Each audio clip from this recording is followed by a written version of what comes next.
su existencia histórica.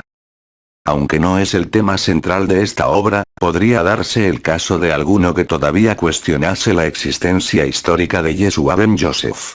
Por supuesto, cuando tratamos de las figuras históricas, nuestra metodología, aunque científicamente aceptable, usa herramientas diferentes a las otras ramas de la ciencia. En el caso de la historia, especialmente la antigua, son las evidencias históricas venidas de documentos cercanos a esa época los considerados más valiosos y aceptables. Los testigos oculares no existen para testificar de la existencia de Platón o Aristóteles. Pero nadie, con un juicio sano, dudaría hoy día de la existencia de esos filósofos. ¿Por qué? Por los testigos históricos que tenemos, sus documentos y lo que otros dijeron de ellos. De la misma manera, ninguno de nosotros duda de la existencia histórica de Moisés. ¿Por qué? Por los testigos históricos que tenemos y por la existencia misma del pueblo judío, aun cuando ninguno de nosotros se ha encontrado jamás con un testigo ocular que conociera a Moisés personalmente. Tal tipo de testimonio no existe en la ciencia histórica. Por lo tanto nos basamos en los testimonios de documentos y sujetos históricos que relatan aquellos hechos y sus personajes principales. Esa es la metodología científica que usa la historia como disciplina científica. Lo mismo es cierto al referirnos a Yeshua. Contrario a la opinión popular, Yeshua no fue el fundador del cristianismo. Tal declaración es una contradicción. ¿Cómo podría el que dijo, "No he venido para abrogar, sino para cumplir", ser el fundador de una religión diferente a la de Moisés y los profetas? La creación del cristianismo es un asunto posterior que tiene lugar varias generaciones después de Yeshua entre sus seguidores no judíos, como la mejor manera que ellos entendieron debía aplicarse en suelo gentil el judaísmo de Yeshua y de sus emisarios. En otras palabras, el cristianismo es judaísmo transculturado para los no judíos.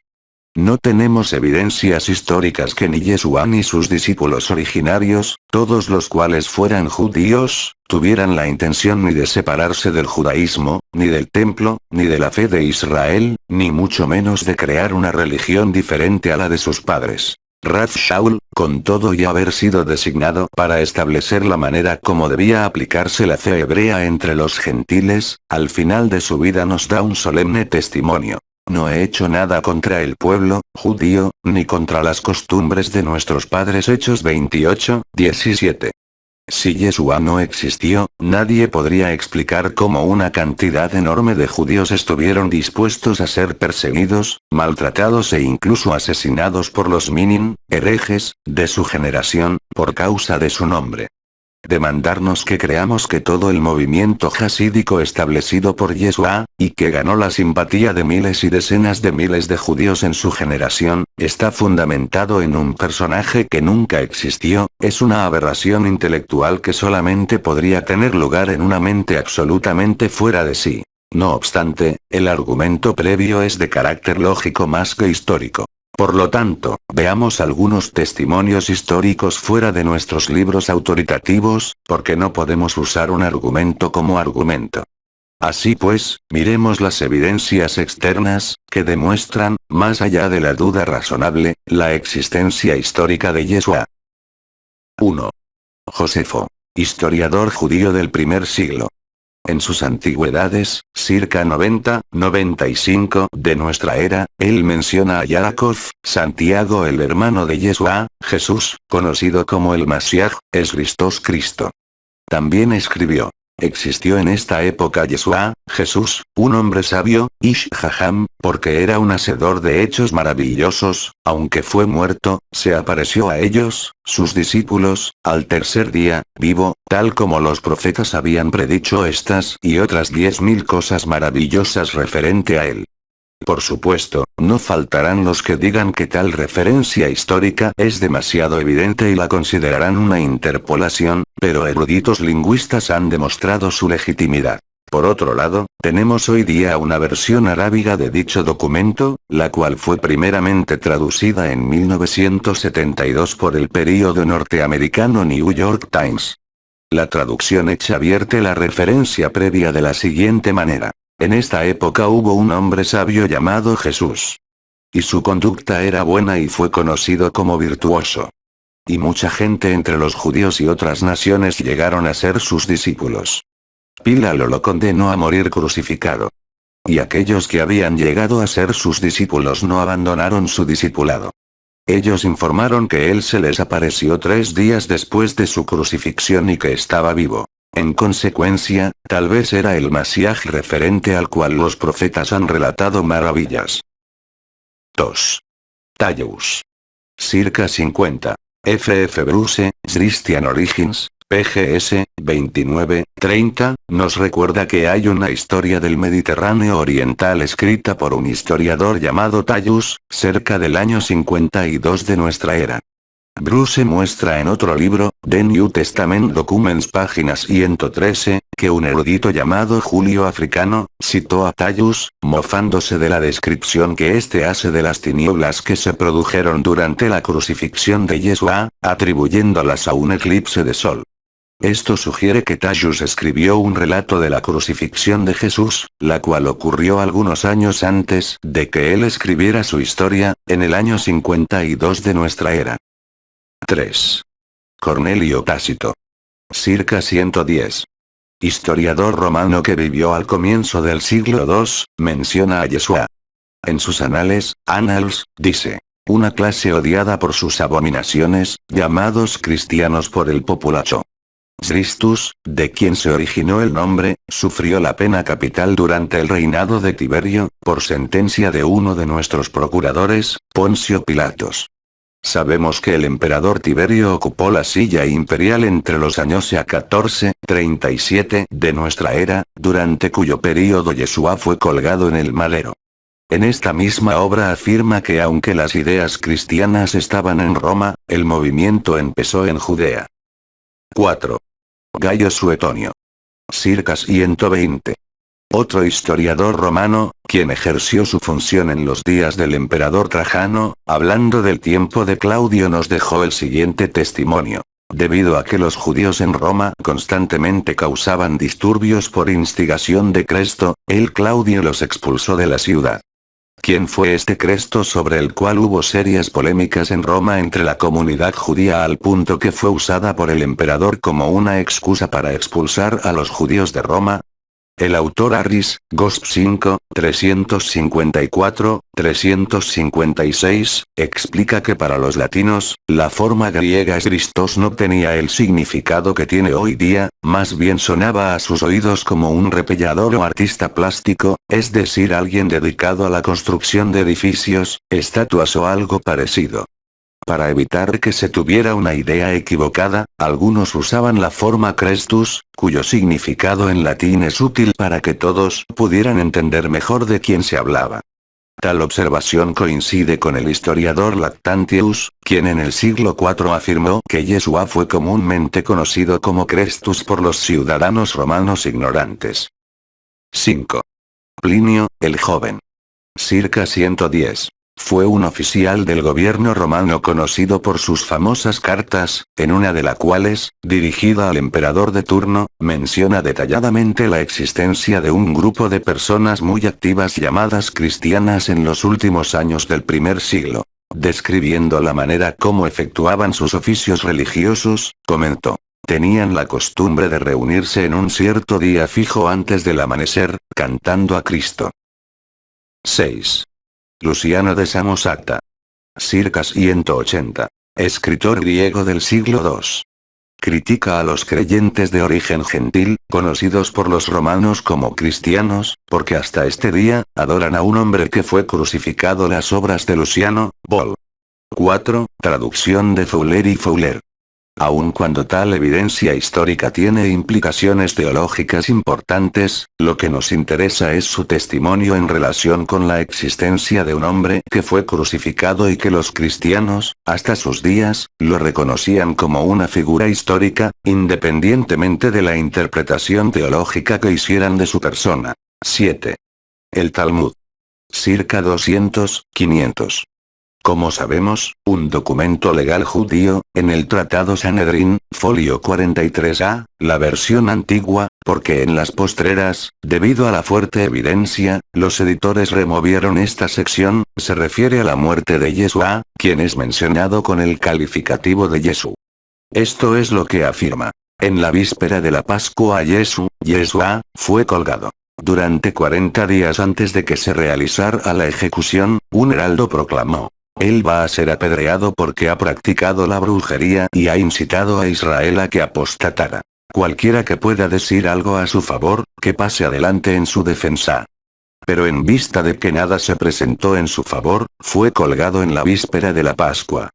Estas evidencias previas tienen mayor peso que las que existen en relación con otros personajes históricos del mismo periodo. ¿Por qué otros no son cuestionados mientras que a Yeshua se le cuestiona? La tendenciosidad histórica aquí es evidente. En todo caso, el que tiene ojos para ver, verá. Y el que tiene oídos para oír, oirá. Su legado. La vida de nuestro Rabbi, Yeshua ben Yosef, declarado por Hashem, Adoni Mashiach, no tuvo lugar en una ampolleta de laboratorio, ni en una cápsula extraterrestre, sino en condiciones históricas específicas. Si no conocemos bien esas condiciones históricas, que incluyen los elementos religiosos, políticos, sociales, culturales, económicos y espirituales que formaron esas condiciones, nos resultará muy difícil entender su vida, sus dichos y su legado. Yeshua fue un tzadik, un varón piadoso, un hijo de Israel que por medio de la disciplina personal, su absoluta obediencia a Hashem, a la Torah y a la herencia de los profetas, subyugó completa y totalmente su vida, sus emociones, sus aspiraciones personales y sus sentimientos, cualesquiera que fueran, al servicio de la misión que el Eterno le encomendó. La redención de Israel y del mundo. Está escrito en nuestros libros. Por lo que sufrió aprendió la obediencia y habiendo sido perfeccionado, vino a ser el padre de la redención final para todos los que le obedecen. Y fue declarado por Elohim, Cohen Agadol según la orden de Malquisedec. Ep 5, 8 al 10. Yeshua no nació obediente, aprendió la obediencia. Nadie nace obediente. Solamente una computadora es construida para obedecer. El hombre fue hecho libre, con la posibilidad de decidir obedecer o desobedecer.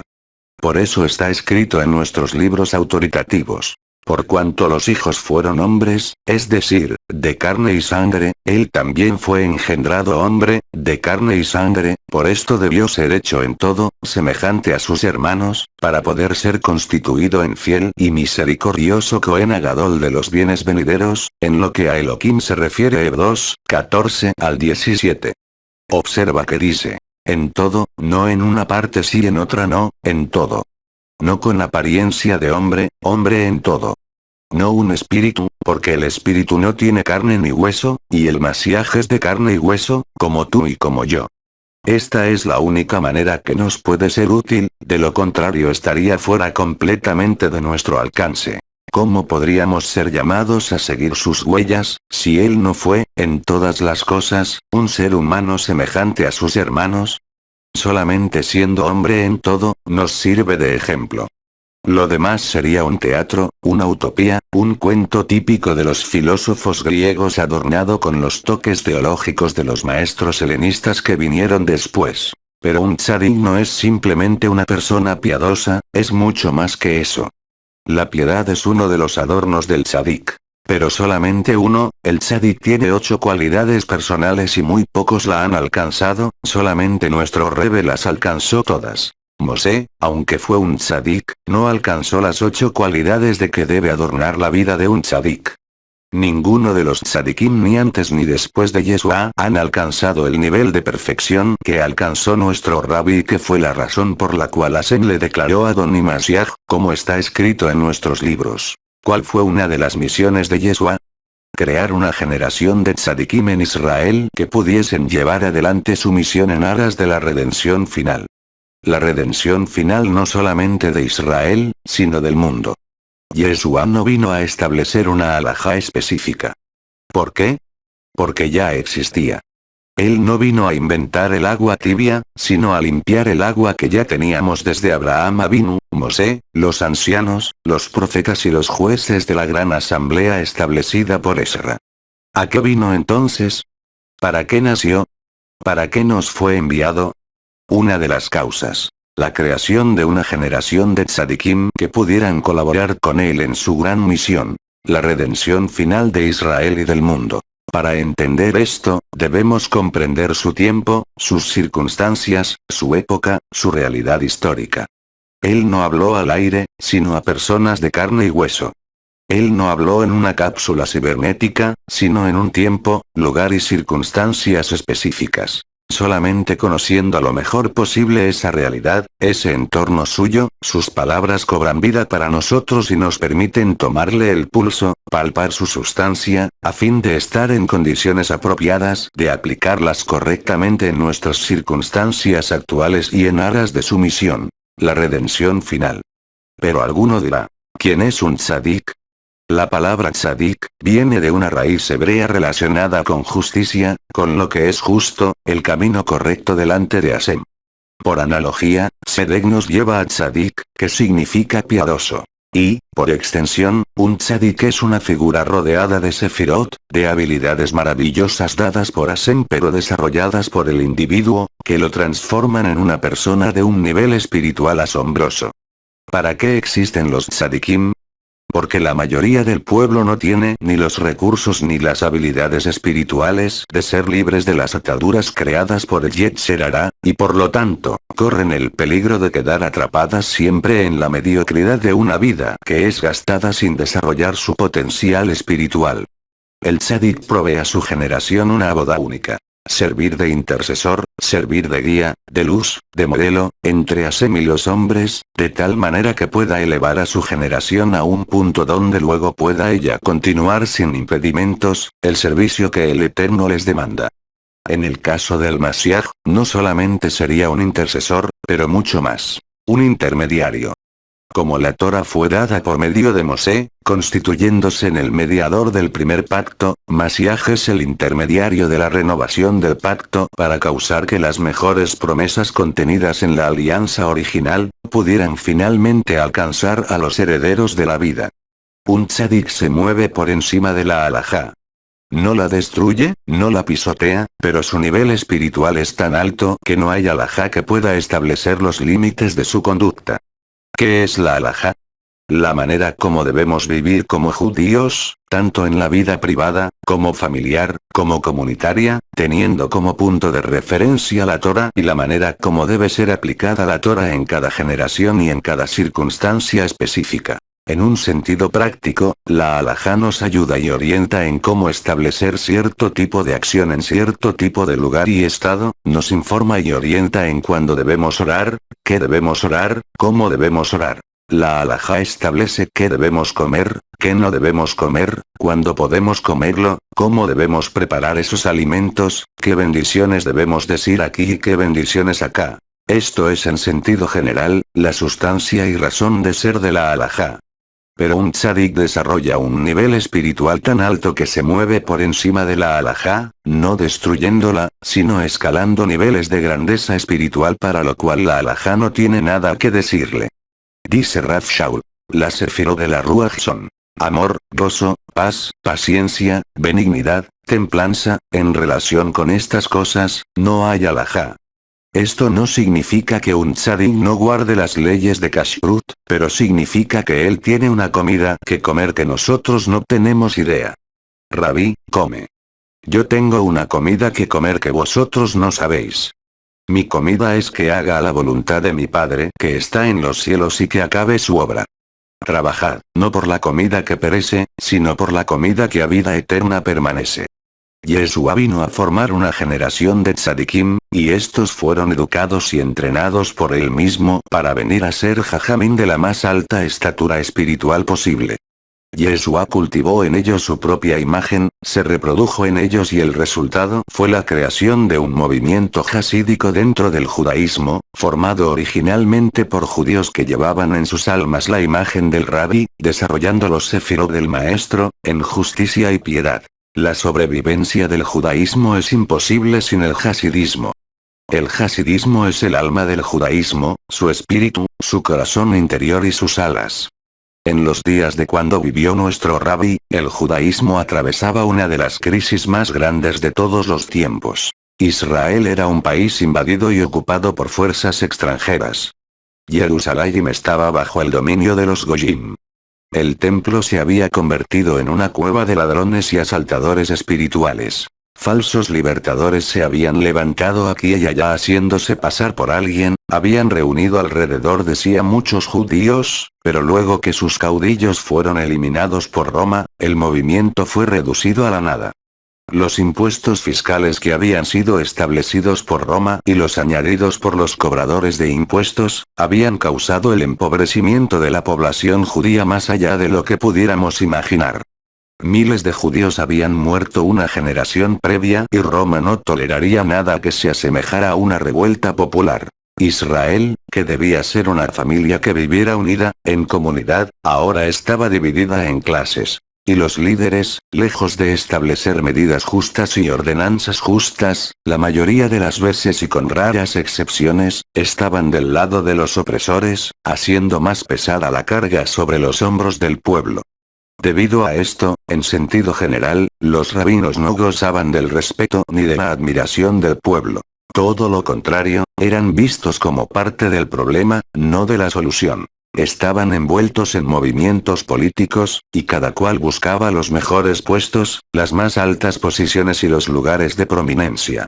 La crisis en el liderazgo fue muy fuerte y el descrédito del rabinato y el sacerdocio no se hizo esperar entre las masas, entre el judío sencillo, que era abusado y explotado como nunca antes se había visto en Israel. El énfasis de los maestros era en el estudio de la halajá, a un nivel que dejaba al pueblo judío sin alma, sin espíritu, sin consolación.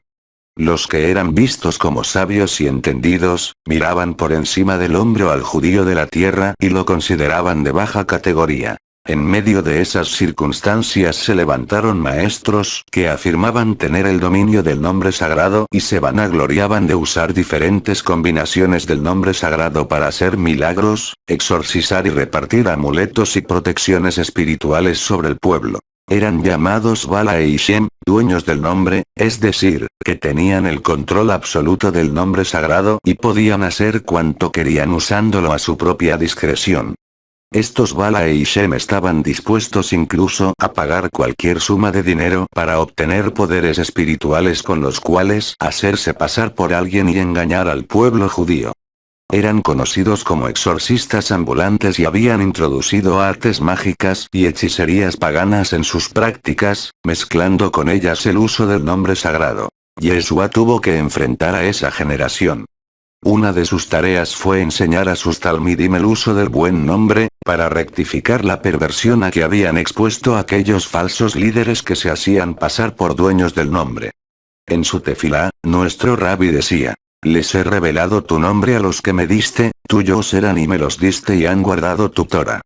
Ante los Bale y Shem, Yeshua opuso Bale y Shem Tov, maestros del buen nombre, es decir, frente a los maestros del nombre, o sea, los magos y falsos cabalistas que habían corrompido el alma del judaísmo, Yeshua levantó una generación de tzadikim que tuvieron como una de sus metas la restitución del nombre sagrado a su lugar propio para que ya no se continuara pervirtiendo el uso del nombre. Yeshua vivía enseñando el alma de la Torah a los hijos de Israel que tenían hambre y sed de Hashem en sus corazones. El que tiene sed, venga a mí y beba, el que obedece mis enseñanzas, como dice la Escritura, de su interior correrán ríos de agua viva. Debido a su compasión por el pueblo, Hashem lo invistió con la sefirá de la sanidad, para sanar a los hijos de Israel, para predicar las buenas promesas dadas por los profetas, para vendar a los quebrantados de corazón y publicar libertad a los cautivos del Yetzer Hará. Yeshua, como todo tzadik, ocultaba sus más ricas enseñanzas de aquellos que no tenían su corazón en la redención de Israel ni en el reino prometido a David, pero a sus talmidim, privadamente, les revelaba los secretos del reino y de la redención detrás de sus maravillosas parábolas y extraordinarios midrashim. Yeshua no vino a producir gigantes intelectuales para que se dedicaran a las discusiones filosóficas enfocadas en las relaciones exponenciales por relevo del pensamiento casuístico usando como metodología el pilpul, típica de los talmudistas. Él sabía que este tipo de intelectualismo, aunque tiene su lugar, su espacio y su tiempo, no dejaba espacio en el alma para la espiritualidad, más bien la dejaba seca y vacía, desprovista de vida y de alegría. Constantemente sembraba en el corazón de sus talmidim, la prioridad del espíritu sobre el intelecto, la prioridad de la vida sobre la muerte, la prioridad del gozo de la redención, por encima de las discusiones alágicas. En otras palabras, que una vida sencilla, pero devota a Hashem, una vida llena de la Ruach HaKodesh, es 1000 veces mejor que la meta de aquellos que con su erudición e intelectualismo, cortaban las alas del alma judía y la encarcelaban en discusiones sin fin y sin sentido práctico. Muchas veces le oímos exclamar: Te alabo, Padre, Melech HaShamayim Melech HaOlam, porque escondiste estas cosas de los sabios y entendidos y las revelaste a los niños, sí Padre, porque así te agradó. Un niño es un alma judía sencilla, que depende del padre, que reconoce que su vida está constantemente bajo el escrutinio y cuidado de su padre y que busca por intuición los brazos de su padre. Ser niño en este sentido, era preferible a la intelectualidad sin vida de los líderes de su generación que habían privado al pueblo de la grandeza de la fe y la espiritualidad del judaísmo de los profetas. Yeshua constantemente se preocupó por inculcar en aquella generación de tzadikim que se dispuso formar, el principio de la presencia de Hashem aún en el movimiento de la hoja de un árbol, hasta en la muerte de un gorrión. ¿No se venden 5 gorriones por un cuarto? Pues ni uno de ellos cae a tierra sin el permiso de vuestro Padre. Para Yeshua, la vida es más que el alimento, el cuerpo que nos ha sido dado para hacer la voluntad de Hashem, es de mayor importancia que el vestido que le ponemos encima. El que alimenta a las aves, que no siembran ni siegan, no se encargará de alimentarnos a nosotros cuando estamos dedicados a hacer su voluntad. Mirad los lirios del campo, cómo crecen, sin trabajar ni dedicarse a hacer vestidos lujosos, y ni siquiera Melech Shlomo, con toda su opulencia, se vistió jamás como uno de ellos.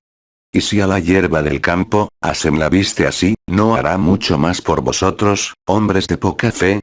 Lo más importante entonces para uno que anhela ser un tzadik no es poner primero la alimentación, el vestido o la bebida. ¿Qué es lo prioritario para un tzadik? Hacer la voluntad de Hashem y dedicarse por entero a la causa de su reino. En otras palabras, para Yeshua, mientras usted diga: cuando tenga la alimentación asegurada, entonces procuraré ser un tzadik, nunca será un tzadik. Mientras digas: cuando tenga asegurado mi vestido, mi bebida y mis cosas materiales, entonces le diré a mi alma: bien, alma mía, ahora dedícate a ser un tzadik, nunca será un tzadik. Dice Yeshua. No es así que trabaja el hasidismo. Si quieres ser un tzadik, busca primero el Malhut Hashem y todo lo demás te será dado por añadidura. Yeshua vio a Hashem detrás de los gorriones, detrás de las hojas de los árboles, en los lirios del campo, en las aves de los cielos. En otras palabras, un tzadik es el que ve a Hashem detrás de cada cosa creada y es capaz de trascender esas cosas creadas y exaltar la gloria y el honor del Eterno que está detrás de la creación. Yeshua enseñó que la Shejinah, la divina presencia, podía descansar sobre todo judío que tuviera sed por Hashem y sobre toda persona, judía o no judía, que sometiera su voluntad a los designios del Eterno para amarle, servirle y obedecerle con todo el corazón, con toda el alma, y con todos los bienes materiales. En otras palabras, que la Ruach HaKodesh estaría accesible para todo Israel si ponía en práctica sus enseñanzas y echaba mano a los secretos que él nos revela. Debido a esto, la vida de un hasídico tiene que estar marcada por el gozo de la redención, por el gozo de la presencia divina en su vida, por el gozo de saber que nuestro nombre ha sido escrito en el libro de la vida eterna. Rabbi, hasta los demonios se nos sujetan en tu autoridad. ¿Qué les respondió el Rabbi? Él dijo: no os alegréis de esto, sino gozaos porque vuestros nombres han sido inscritos en el libro de la vida. Decía el Rabbi: nadie os quitará vuestro gozo.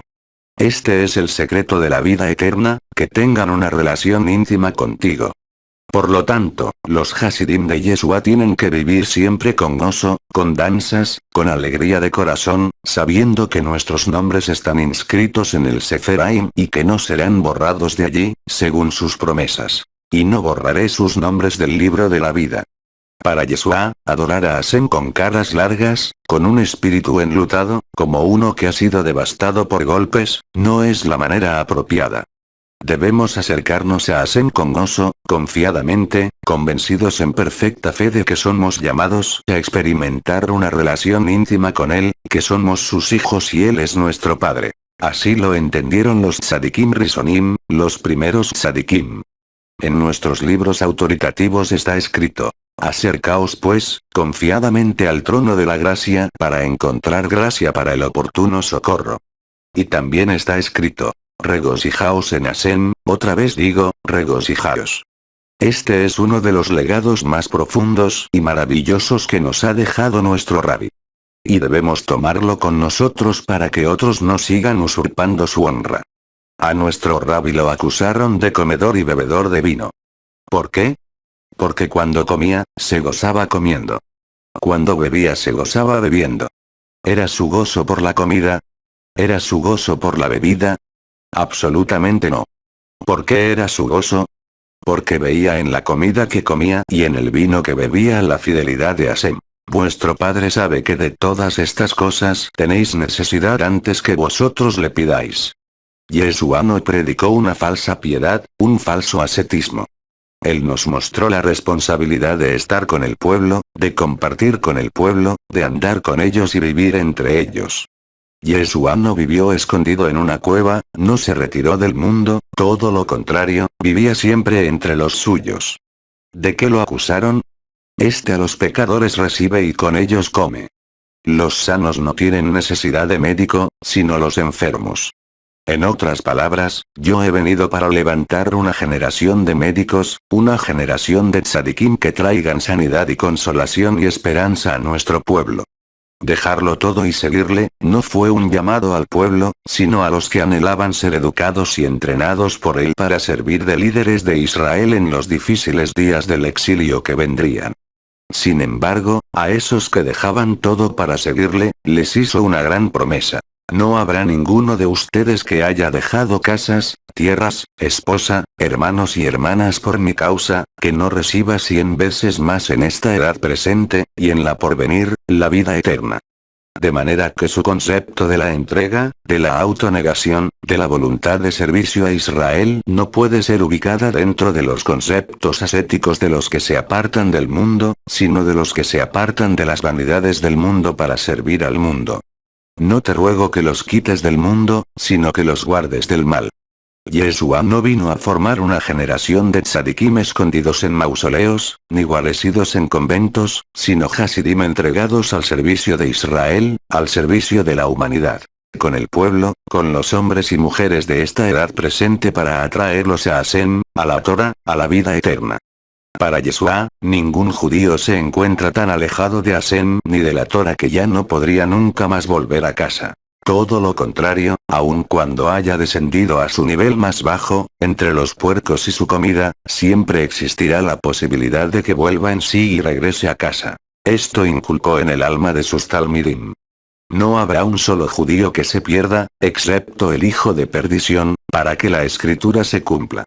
Para Yeshua, la oración sincera, que proviene de lo profundo del alma, es más importante que la oración aprendida de memoria y recitada sin espíritu y sin vida. Para Yeshua la oración rutinaria no eleva el alma, pero la oración que brota del corazón, aun cuando no tenga la riqueza gramatical ni las expresiones formales establecidas por los grandes intelectuales, se hace meritoria de la presencia divina.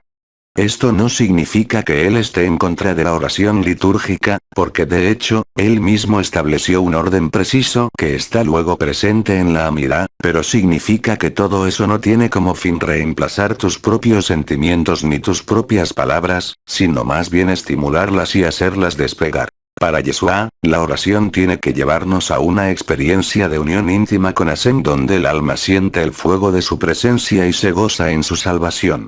Si la oración que hacemos no nos eleva el alma al Padre, algo anda mal en nosotros. Yeshua propuso a sus talmidim un tipo de oración que no estaba sujeta a las regulaciones y formalidades impuestas por la halajá de sus días, sino que, partiendo de ella, tenía la capacidad de elevarse por encima de ella y acercarse al trono del Altísimo. Es cierto que debemos orar 3 veces al día, pero el espíritu de la oración debe estar con nosotros todo el tiempo.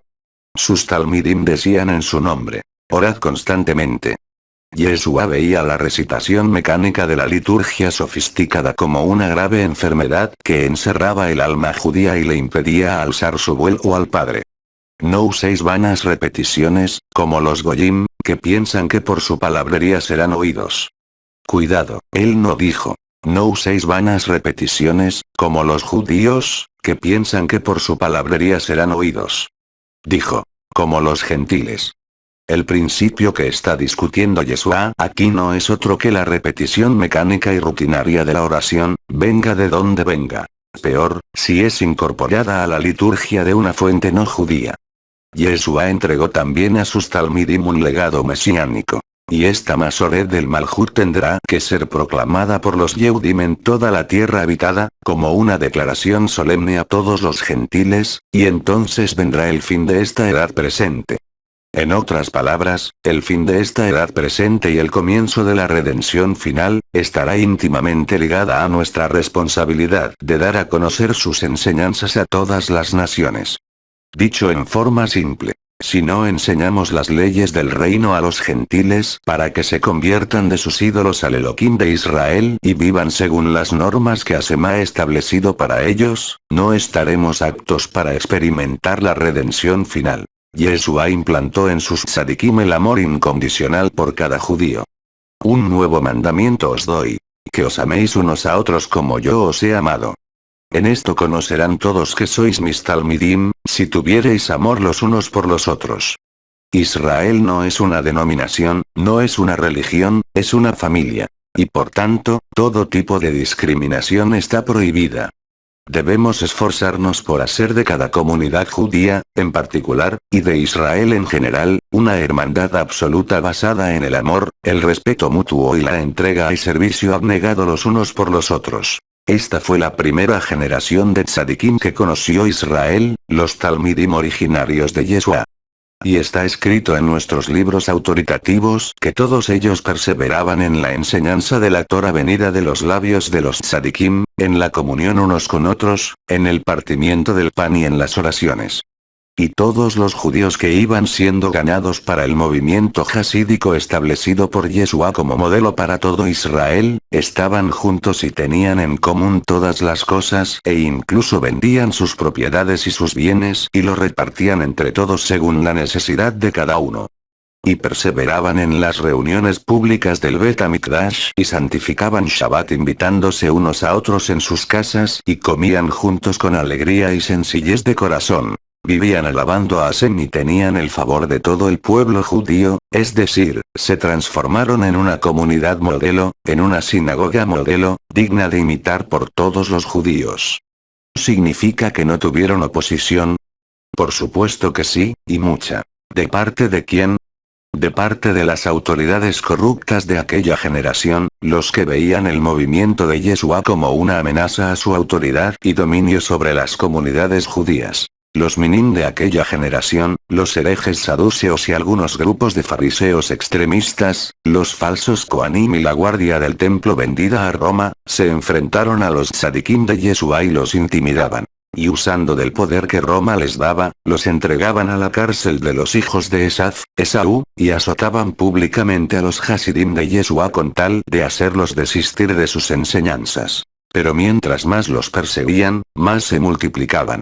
Y en medio de las amenazas y acusaciones más perversas, Hashem les respaldaba, extendiendo su mano y autorizando que con todo denuedo siguieran enseñando la Torah y permitiendo que ocurrieran grandes milagros y señales y sanidades prodigiosas mediante los méritos ofrecidos por nuestro justo Mashiach.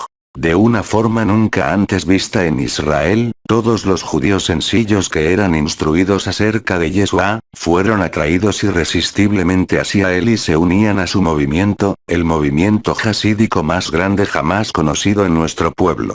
¿Qué pasó con este movimiento jasídico original? ¿Dónde están todos aquellos judíos que creyeron en el testimonio que Hashem dio acerca de Yeshua, que aceptaron sus enseñanzas y por ellas vivían?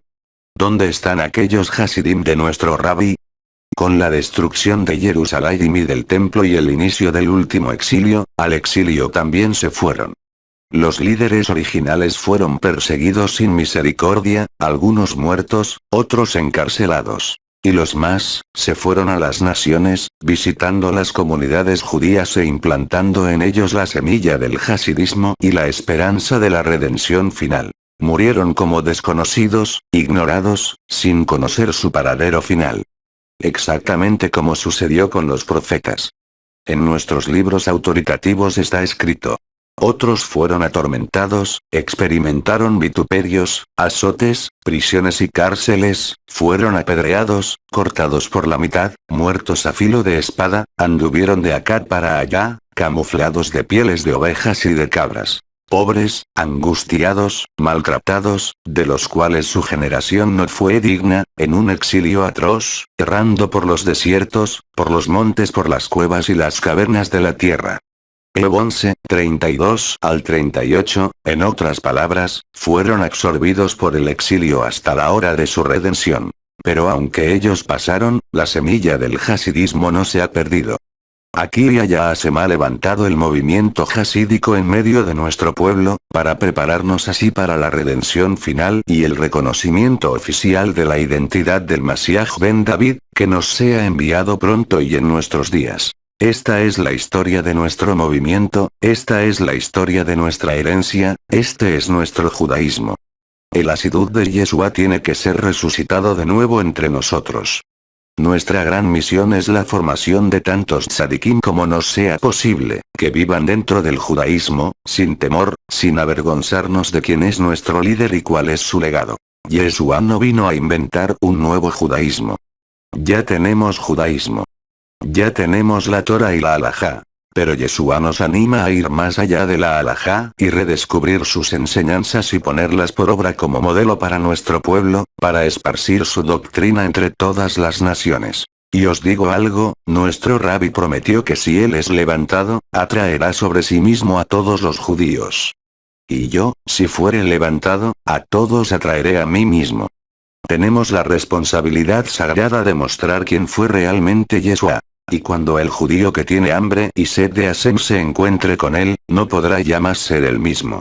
Tú y yo somos responsables de darlo a conocer, de mostrar su grandeza, su piedad, su doctrina, su herencia para que otros no tomen más su honor, el honor que le pertenece por derecho propio, porque, como fue dicho de él, expuso su alma hasta la muerte con tal de facilitar luego la redención final de Israel y del mundo, introduciendo los méritos necesarios para el perdón de los pecados voluntarios, de los que no hay provisión alguna en el sistema levítico convencional, sino solamente condenación y juicio. Por los méritos del tzadik de Israel, aquellos pecados para los cuales jamás podríamos encontrar perdón y justificación, el Eterno perdona y justifica por la intervención del tzadik. El conjunto de libros autoritarios y sagrados que tenemos delante, nos muestran cómo podemos adelantar la redención, colaborar con Masíaj en la restauración de todas las cosas y esperar que el Eterno, nos lo envíe prontamente y en nuestros días. De'ayim. Jerusalén, Hanukkah 5765. Diciembre 2004.